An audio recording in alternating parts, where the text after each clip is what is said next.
Si Nadine Lustre. Oo, ito si Nadine Lustre. Ano si Nadine? Ano sabi niya? Bet ng isang businessman.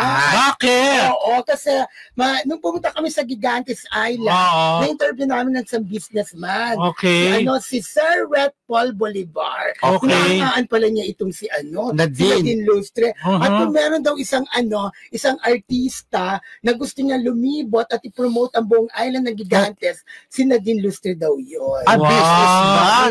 Di cool niya endorser ng kanyang resort, di ba? Pwede naman, oo. Kaya nga gusto-gusto niya si Nadine. Talaga si Nadine lang gusto niya? Ito ba yung Sa kalam si Nadine? Ha? Sa kalam si Nadine? Sa kalam talaga si Nadine. In fairness, maganda at sexy. At saka paano naman kasing island girl talaga si Oo. si Nadine. Di ba walang pakialam yan nung nandun sa Siargao, di ba? Bumibili ng sarsa ng lechon.